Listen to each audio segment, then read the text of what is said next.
와주셔서 너무 감사드리고요, 성 선생님. 먼저 두 교황 영화는 보셨습니까? 예, 맞습니다. 또 여기 아, 부탁을 그래요? 받고 한 번 더 봤어요. 아, 그래요? 두 교황에 나오는 베네딕트 16세가 2023년에 작년 말에 돌아가셨잖아요. 그렇죠. 예. 그때 그 돌아가셨을 때 한국 신문에서는 그 두 교황님이 불편했지만 평화로운 관계였다, 평화로운 공존이었다, 이렇게 네. 얘기를 했는데, 또 영화에서도 실제로 굉장히 다른 점들을 처음부터 끝까지 많이 부각을 했었는데, 실제로 두 교황님이 그 가톨릭 교회를 운영하시거나 그 칙령을 내리시거나 이런 데서 다른 점이 많이 있었나요? 네, 그런 얘기를 할 수 있죠, 충분히. 네. 어떤 점이 특히 많이 달랐을까요? 그러니까 이제 베네디क्트 16세는 자타가 공인하는 가톨릭 교회 안의 보수를 대표하고 있었습니다.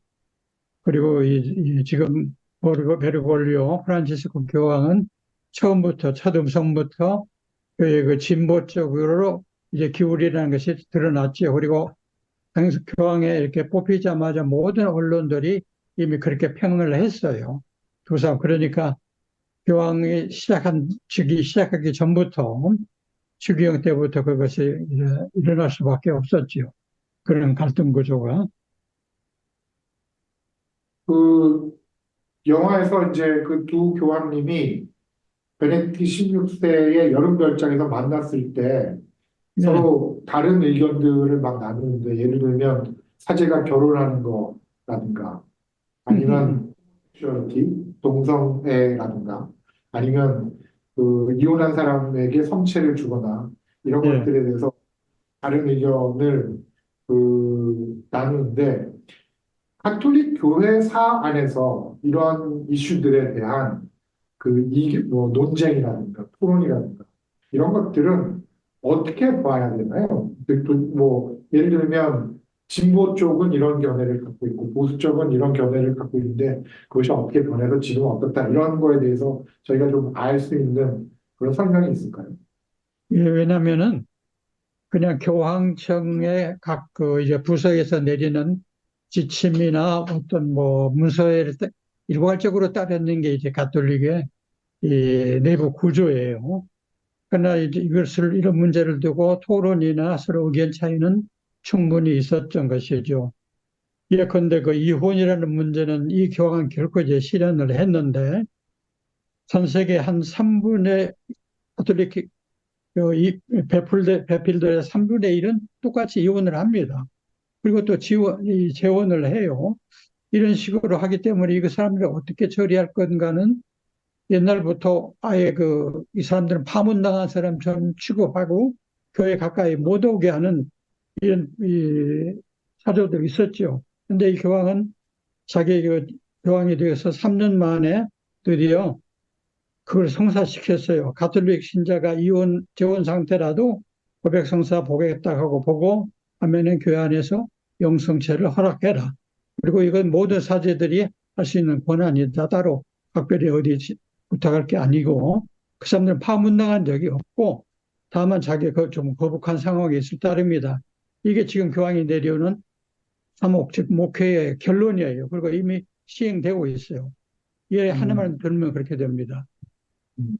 동성애 문제는 어떤가요? 지금 한국 사회에서도 동성애를 둘러싸고 개신교 내에서는 적어도 네, 엄청나게 그럼에도 많은 문제가 되고 있는데요. 작년부터 이제 교황이 말하기 시작했죠. 이것은 쉽게 말해서 제수스러운 상황이다라고 말해도 된다. 그러나 그것이 범죄는 아니다. 따라서 교회가 법적으로 그 사람들한테 제재할 수 있는 거 아니다. 이게 지금 프란시스코 교황이 명료하게 내린 답변입니다. 지침이고요. 그러면 굉장히 그 카톨릭 교회가 동성애 그 커뮤니티에 대해서 굉장히 열려있는 자세를 가지고 있다. 이렇게 봐도 되는 겁니까? 예, 그렇게 말해도 됩니다. 지금 큰 종교 가운데 거의 유일하게 이런 태도를 취하고 있죠. 어, 한국 카톨릭 교회도 그런 거에 많이 그 교양님의 그 친령이라고 그러나요? 명령이라고 그러나요? 그걸 많이 따라가고 있나요? 예, 그러니까 여기서는 신념을 따라가는 그런 문제 아니고 그 목표에 대한 일반적인 지침이기 때문에 네. 지침을 따르고 안 따르고의 여지는 없죠, 원래. 아, 없고 일괄적으로 교회가 정해지고 더군다나 지금 시노달리타스라는 그런 시노도스 이 전 세계 대표자 회의를 하는데 거기서 결정되면은 일괄적으로 모든 이 목회자들과 신자들이 따릅니다. 개인적으로 음, 반대하거나 이해를 제기할 수 있지만 그건 교회의 방침은 아니죠. 음. 그러면 우리가 그 카톨릭이 한국 교회보다, 한국의 개신교 교회보다는 조금 더 열린 자세를 갖고 있다. 이렇게 말해도 뭐 이상한 건 아니고. 네, 뭐 동성이라든가 이혼 문제에 대해서는 그런 얘기가 되지만 아직도 여성 사제직, 여성 목회자, 목사직, 사제직 이것은 훨씬 뒤늦지 않습니까? 아직 가톨릭이. 아, 그러네. 그 영화 여러 번 보셨다고 그 하셨는데 가장 감동적인 장면은 뭐였나요? 우선 그 영화를 보신 분들은 그걸 거예요. 영화에 카스텔 간돌포 별장에서 바티칸으로 갈 무렵에 그 노래가 하나 떠요. 그 오벨라 차오 벨라 차오 벨라 차오 차오 이런 노래가 뜨는데 그 스윙것의 그 아카펠라로 나올 겁니다. 예, 갑자기 그 노래가 나오니까 예, 그 시청자들 이게 무슨 얘기일까 할 거예요. 근데 예. 원래 그게 빨치산 노래예요. 이태리가 그 이 파시스트하고 독일 점령이 나치 점령했을 때 거기에 저항하던 세력이 이제 그 이 빨치산들이죠. 그런데 그 빨치산들에 대해서 가령 어느 정도 제가 겪었던 일이에요. 그 벨라 차오라는 노래가 아주 쉽고 간단하기 때문에 배워서 이태리 사람들 어떤 모임에서 불렀어요. 그랬더니 어떤 사람이 대뜸 거기에 대해서 왜 당신이 그 노래를 부르냐고 이제 반발을 해요. 그래서 무슨 뜻이냐? 당신의 빨치산을 독립운동가들이 한 그 노래가 아니냐? 그랬더니 그 사람의 대답이 이건 빨갱이들의 노래지 애국자들 노래가 아니다는 거예요. 그 사람이, 물론 그 사람이 이렇게 됩니다. 독실한 가톨릭 신자고, 그 다음에 이태리 최고의 그 상류층 부호예요. 그런데 무솔리니가 그런 이 파시스트 정권을 만들었을 때 제일 많이 동조하고 거기에 이제 추동했던 것이 가톨릭 신자들입니다. 왜냐하면 음, 교황청이라는 국가를 독립시켜줬고, 그 다음에 그 무솔리니가 아주 독실한 가톨릭 신자 행동을 했기 때문에 그런 식으로 나온 것이죠. 그러니까 마치 우리나라에서 여러분이 혹시라도 그 부용산이라는 노래가 있었어요. 아셔요? 아니요, 모릅니다. 부용산이라는 노래가 있었는데 그 순천 그 사건이 있었을 때 빨치산들이 부르던 노래인데 원래는 아주 평범한 어떤 교사가 갑자기 죽어버린 그 제자 여학생을 그 추모하는 노래예요. 그런데 그게 음, 빨치산들이 불렀다고 해서 절대 일반 시민을 불러서는 안 된다는 그런 노래가 돼버린 거예요. 그 노래를 음, 처음부터 그 영화가 도입한 이유는 그 베르골리오라는 추기경이 사실상 가톨릭 교계 안에서 팔시산 같은 취급을 받은 사람이 있었어요. 왜? 진보를 얘기하니까 대부분 보수를 가는데, 예. 그리고 지금 거기서 그 바티칸으로 가는 장면에서 그 노래가 나와요. 그것은 무슨 음. 뜻이냐면 지금 이 빨치산이 마치 그 이탈리아를 해방하러 가듯이 아, 이 베르골리오가 바티칸으로 가는 것은 그런 의미를 갖는 걸 깔고 있어요. 제가 영업 박는 건 아닌데 그런 느낌을 음, 받았어요. 벌써. 아, 그 외에 또 감동적인 장면이 혹시 있으셨는지. 지금, 근데 그 오디오가 괜찮은가요, 다들? 너무 괜찮아요. 예. 그 내가 외에 작아요? 또 다른 장면이 감동적인 게 혹시 있으셨는지. 이제 그 두 사람이 그 시스테나 경당에 앉아서 이 네. 교황을 사표를 내겠다. 당신이 오는 걸 기다렸고, 당신한테 이제 이 사람이 처음에 계속 공격하는 건 당연해요. 이 사람은 23년 동안 바티칸 검찰총장을 한 사람입니다. 아, 베네딕토 16세는. 네. 그러니까 그 신약의 어떤 것이 조금이라도 그 궤도에서 벗어나면 아주 날카롭게 사람 불러다가 재판을 하고 뭡니까 이렇게 제재를 가던 사람이거든요. 그러니까 이 사람이 좀 자유롭고 진보적인 걸 하나씩 하나씩 다 지적하고 그 대화가 끝나고 나서 당신 말 중에 내가 하나도 동조 안 한다. 이제 음, 베네딕트 16세 그런 선언을 하죠. 그게 이제 제 일부로 넘어가면서 그럼에도 불구하고 이제 이 사람과 진지한 대화가 들어가죠. 아, 그 부분이 굉장히 감동적이었었군요.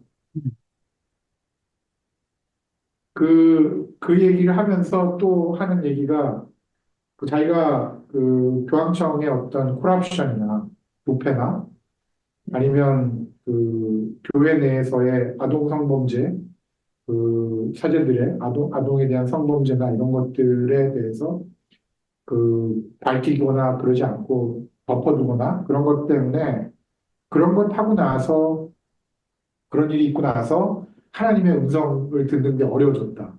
하나님과 그 교통하는 게 어려워졌다. 그런 얘기도 하던데 실제로 그 한 교회 그 카톨릭 교회 내에서 그런 부정부패나 아니면 사제의 그 아동에 대한 성범죄나 이런 것들에 대해서 어떤 견해들이 있었고 어떤 논쟁들이 있었나요? 그 당시에?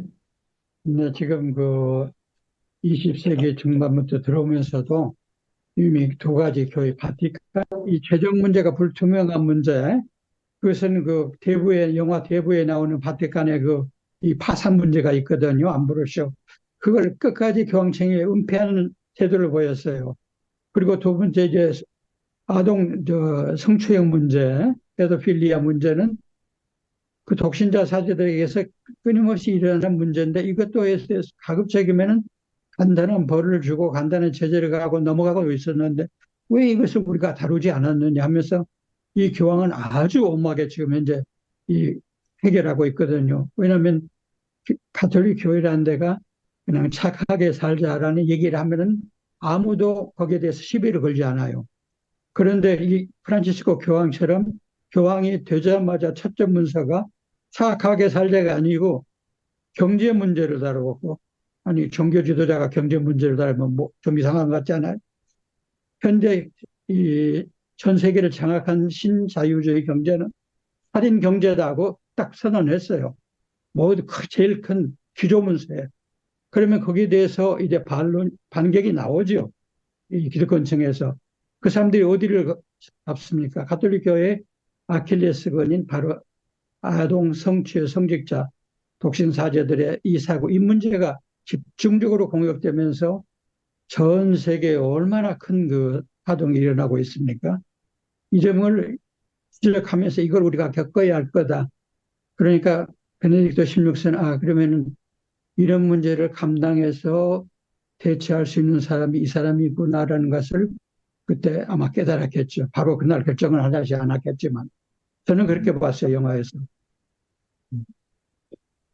영화에서는 잠깐만 처음 장면에 잠깐만 나오시는데 시신으로 나오시는데 그 성 선생님이 주 교황청 한국 대사를 하신 때가 요한 바오로 2세가 계실 근데 때. 그때 부임했고 예, 베네딕토 16세 때 이임을 했고 그 다음에 맞습니다. 대통령 석사론하고 다른 이유로 그 바티칸에 갔을 때 두 번 지금 그 프란치스코 교황을 만났습니다. 요한 바오로 2세에 대해서 한번 좀 설명을 해주시면 어떨까요? 그러니까 네, 지금 두 교황이란 영화에서 다루고 있는 음, 베네딕트 16, 그다음에 지금 교황님이신 프란치스코 교황님에 비해서 요한 바오로 2세는 어떤 분이셨나요? 글쎄 저는 이제 처음부터 그분의 문서들을 이제 번역하기 시작했는데 그분이 먼저 제일 먼저 그리스도교를 다시 정의를 내렸어요. 인간 존엄성에 대한 경탄 이것이 그리스도교다. 라고 전 세계 앞에 발표를 했습니다.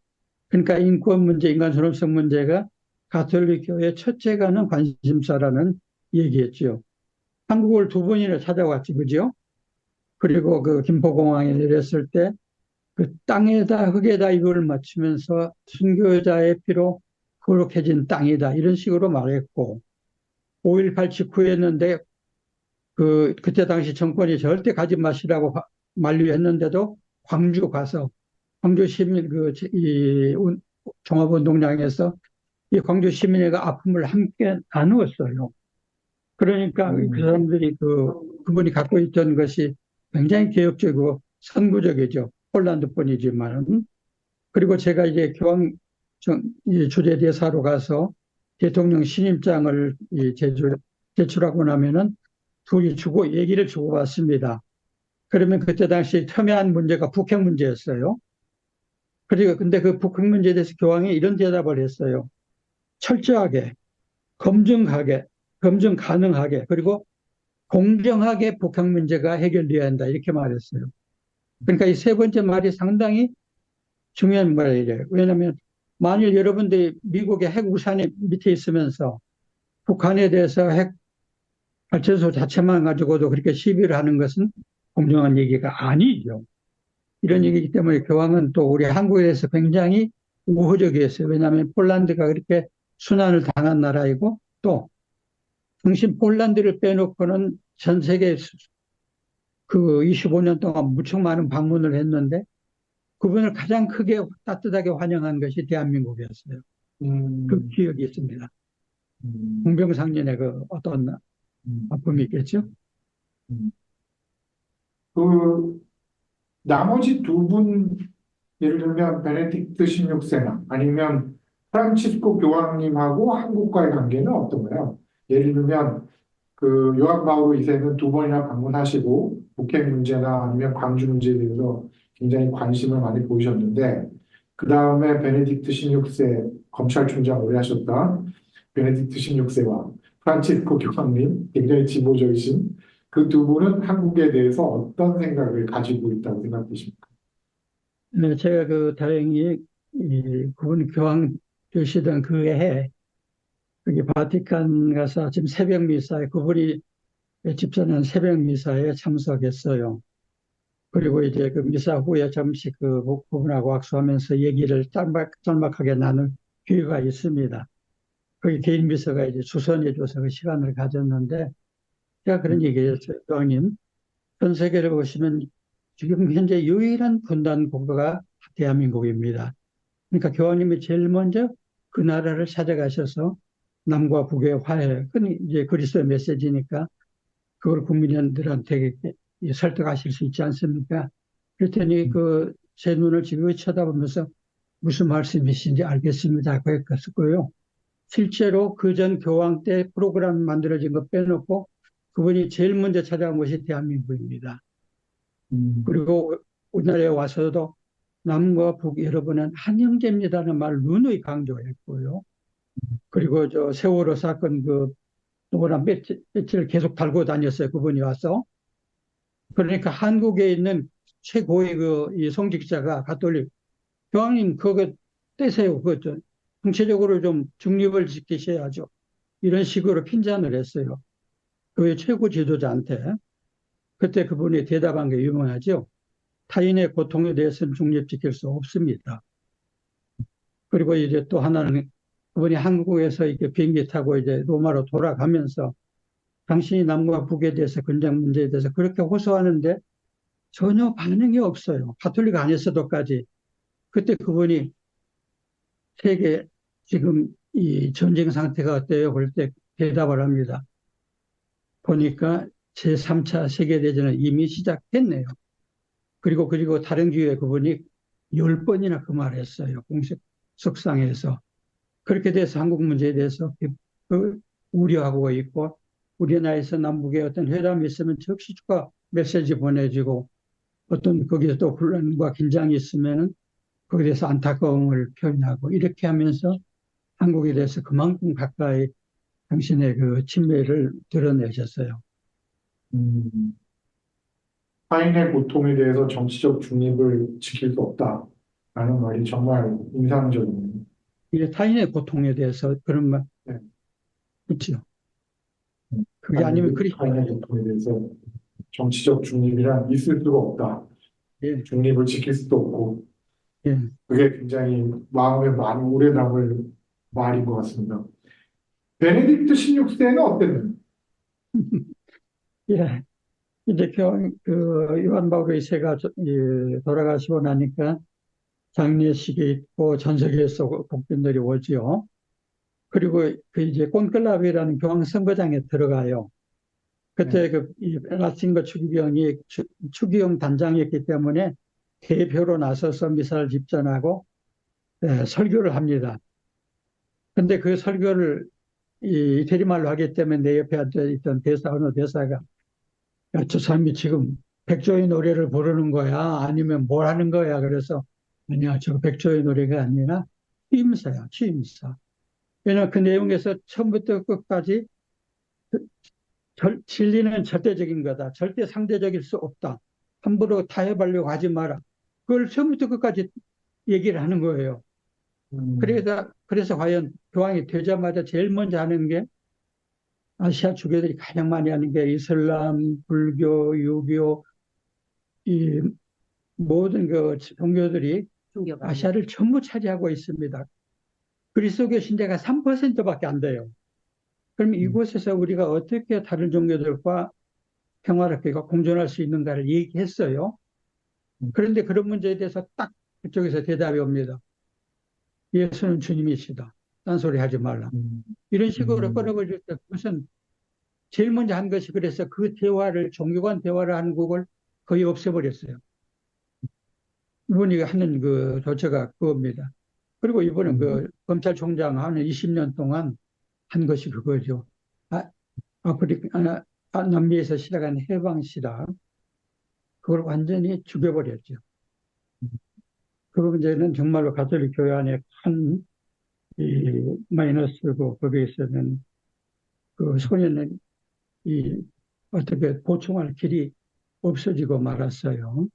음, 그리고 나서 전적으로 이제 교황대에서도 어디다 이 사람을 집중했냐면은 생각해 보세요.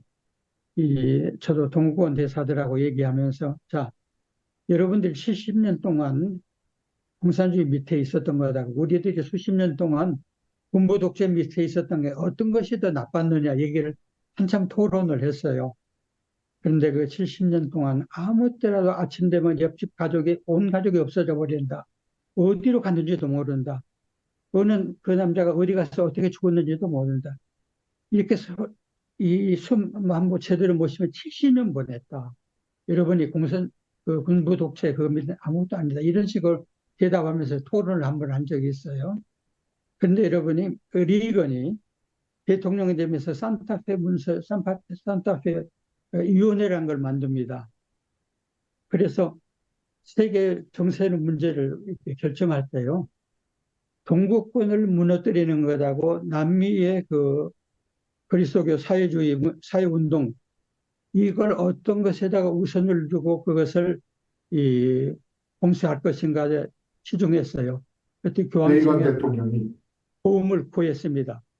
그리고 이 요한 바오로 2세는 폴란드 사람이니까 또 이 사람은 독일이니까 동구권 베를린 이 장벽을 무너뜨리는 데 집중했어요. 그런 편개가 지금도 그 해방신학을 그렇게 박해한 이유로 이렇게 소개되고 있어요. 음, 그러나 그 문제 남미를 이룬 것은 커다란 현실이었죠. 음. 자연스럽게 해방신학 얘기로 넘어가게 됐는데, 우리 앞에 서두에서 말씀드렸지만, 성 선생님께서 한국에서 최초로 해방신학을 번역하셨고, 그 다음에 페다고지의 발행인으로 또, 그것 때문에 굉장히 고초를 치르시기도 하시고, 그러셨는데, 해방신학 번역에 대한 얘기, 그다음에 페다고지 이야기, 그리고 그런 그 책들이 가지는 의미 이런 거에 대해서 좀 말씀을 해주실 수 있을까요? 네, 그때가 70년대죠. 그리고 우리나라의 목사님들도 포함돼서 우리 모든 그 젊은이들이 그 마르크시즘으로 직접 아주 직통으로 그 경도됐어요. 그리고 그 외에는 대책이 대안이 없었던 것 때문에 저도 굉장히 그 마음 아파하고 있었습니다. 그런데 해방신학을 딱 펴서 읽는 순간 놀라운 걸 발견했어요. 크리스찬이면서 예수 그리스도의 메시지를 가지고 우리가 사회개혁과 사회정화에게 토신할 수 있다는 것이 핵심이었거든요. 그래 즉시 일이 나서서 거의 일주일 안에 제가 번역해 드렸을 겁니다. 건도 출판사도 번역 바로 출판했어요. 근데 그 사람들이 모르고 있었어요. 그 당국에서는. 그리고 이제 미 CIA가 개입을 해서 이 책이 얼마나 위험한 것인가를 알려준 다음에 그제서 이제 분도 출판사에 가서 작두질을 하고 아시죠? 작두질이야.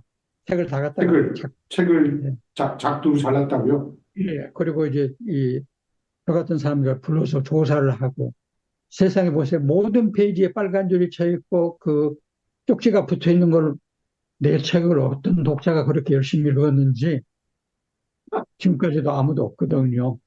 그 정도로 해서 그리고 많은 분들이 즉 크리스찬이면서 사회 문제에 투신하던 분들은 해방 신학을 읽고 그쪽으로 어떤 분들은 크리스찬으로 남았어요.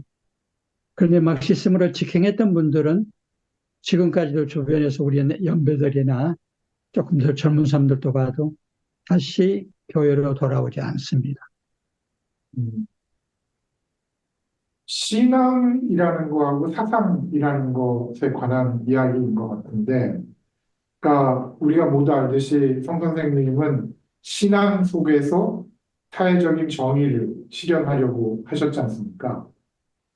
근데 아까 말씀하셨듯이 해방신학을 읽지 않고 막시즘으로 바로 갔던 사람들은 어떻게 보면 그 사회적인 목표만 실현을 하려고 애를 쓴 건데, 둘의 근본적인 차이는 뭐일까요? 뭐가 근본적인 차이일까?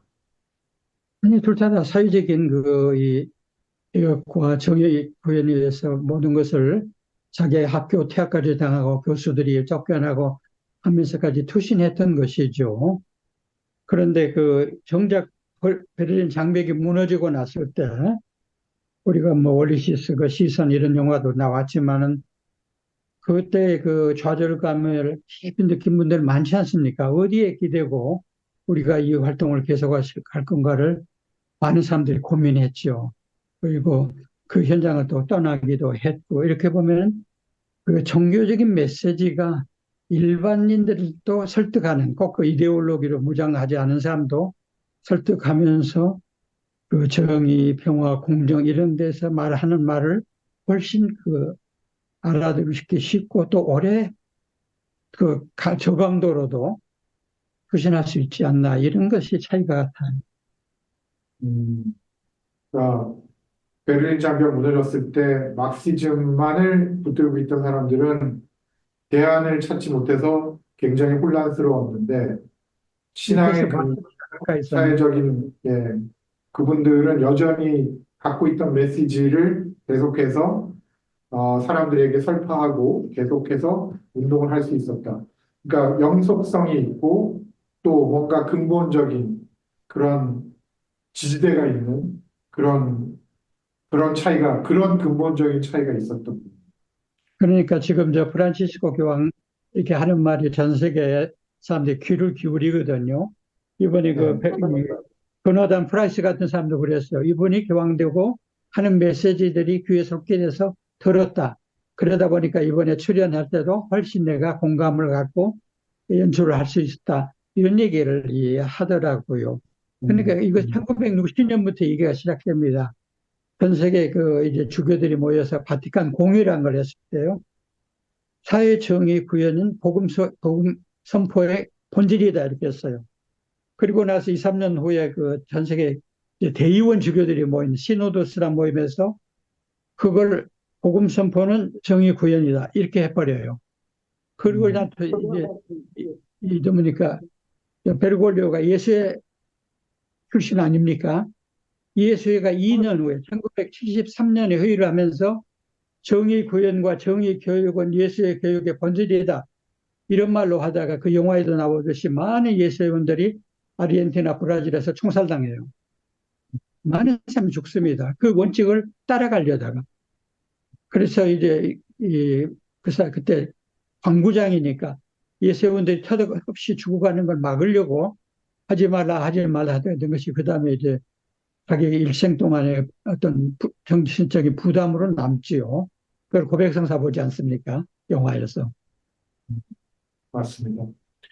오늘 저희 그 영화 모임에 많은 분들이 참석해 주셨는데, 이제는 그 참석해 주신 분들이 혹시 질문이 있으시면 네. 질문을 채트에 올려주시거나 아니면 직접 카메라 켜시고 아니면 끄시고 말씀을 해주시면 감사하겠습니다. 혹시 질문이 있으신가요?